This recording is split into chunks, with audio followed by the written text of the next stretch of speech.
Денеска во фокусот ни се сместувачките капацитети и нивно издавање од страна на физички лица. На чекор сме до почеток на месец мај, тоа значи се поубаво време, поголем прилив на како странски, така и домашни туристи, повратници на нашите иселеници, печалбари далеку од својот роден град Битола, далеку од својата родна Македонија. Обично сакаат да бидат сместени овде на Широксока, каде што можат да си пијат секој ден утринско кафе и да уживаат во околината и во глетката. Сакаат да бидат сместени исто така и во околината на градскиот парк, бидејќи изобилува со бујна вегетација. Меѓутоа, исто така бараат и сместувачки капацитети во руралните средини кои што изобилуваат со неверојатна природна убавина во прегратките на Баба Планина. Меѓутоа, сето ова значи и дуплирање на цените на сместувачките капацитети.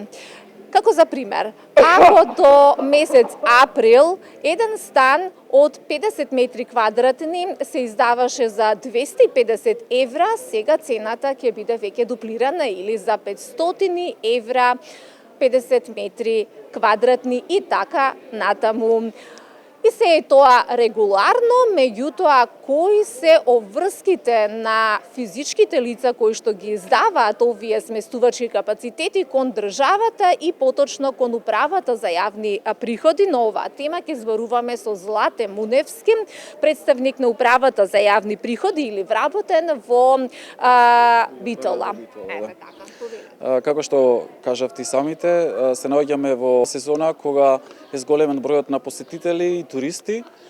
Исто така е зголемена и понудата за издавање на сместувачки капацитети. Како што кажавте, сето тоа е очекувана и нормална работа, меѓутоа она во кое што е надлежна управата за јавни приходи е оденочувањето на приходите остварени токму од издавање под закуп на тие сместувачки капацитети од страна на физичките лица. УЈАП е тука со цел да го утврди данокот, да го следи пријавувањето на приходите и исто така да ја следи и наплатата. Согласно Законот за данок на личен доход, секое физичко лице кое што издава под закуп дел од својот имот, дали тоа е стан, соба, апартман, вила, викендиче и слично, и од тоа остварува приходи, треба да пријави доход од закупнини. На основ пријавениот доход се смета данок од 10%, со тоа што на тој доход намалуваме 10% за неопремен стан, да речеме, а додека намалувањето на основицата за данок е 15%, доколку објектот кој што се издава е опремен. Согласно законот, исто така, ова сакам да напоменам, дека обврската за пријавување е на самите физички лица. Имаме систем на самооденочување, тоа значи дека тие треба во месецот во кој што го оствариле приходот, наредниот месец до 10 да поднесат електронска пресметка преку нашиот систем, да се самооданочат.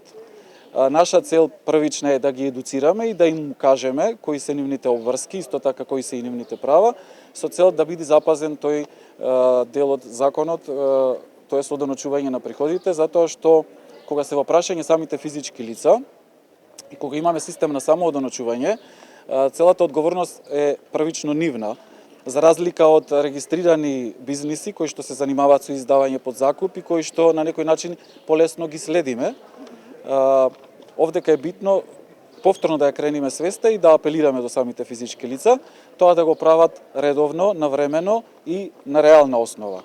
Муневски, какви се навиките на битолчани? Ова е град кој што е познат по туризмот. Имаме се поголем прилив. Одговорни ли се граѓаните на Битола, односно оние кои што издаваат капацитети кон државата? Така. Да, Битола е позната, да. Така. Генерално, значаен дел од битолчани пријавуваат приходи од закупнина, меѓутоа, како орган, даночен орган, свесни сме и знаеме дека има и одредени непочитување на законите, во смисла нередовно пријавување или избегнување на пријавување, или некој кој што пријавил, нецелосно ги пријавил приходите, затоа што ние како даночен орган често пати вкрстуваме податоци со други институции, најчесто со локалната самоуправа, и знаеме кој е тој кој што поседува имот, а не живее во истиот и голема е веројатноста нели истиот да го издава. Исто така ги следиме и сите понуди кои што ги имаат преку интернет платформите, Booking и некои слични социјални мрежи, каде што се нудат и сите тие механизми ги имаме ние на располагање и ја следиме состојбата. И како што напоменав и уште еднаш, пошто е систем на самоодоночување, првично одиме со едукација, да ги натераме сами да си завршат својата обврска. Доколку не го сторат тоа, секако Управата за јавни приходи по закон има обврска да контролира, сама да изрекува данок, да утврдува, исто така да изрекува и глоби во исклучителни случаи. Доколку се утврдат нерегуларности, кои се понатаму соработките со останатите институции? Така, првично, кога сакаме да иницираме таква една активност, нели тоа е една појава во која што Управата за јавни приходи не може самостојно да настапи и да речеме дека до Управата за јавни приходи таа ќе го реши едноставно случајот. Овдека е, како што кажав, најмногу инволвирани општината, затоа што за да издава некој на дневна основа соба, апартман и слично, треба да добие исто така дозвола од самата општина. Општината го има тој регистар.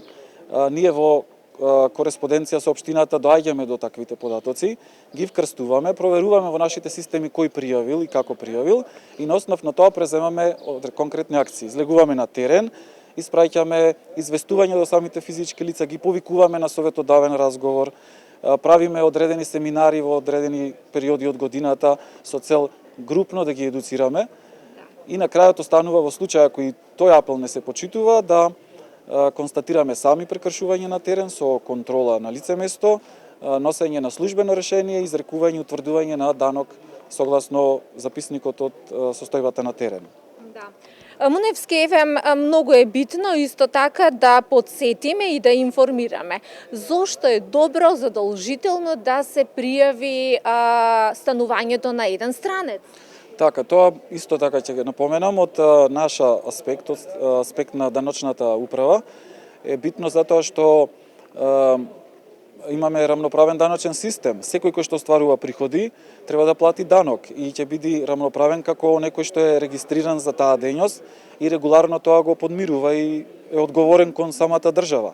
Исто така физичките лица кои што издаваат сместувачки капацитети, како што напоменавте, за тоа да биде на широк сокак, значи некој го одржува широк сокак, некој треба са бајле да го ичисти овој терен, да посади цвеќиња, тоа да изгледа убаво и тоа се прави од страна на општината, која што тоа го обезбедува токму од парите од даноците.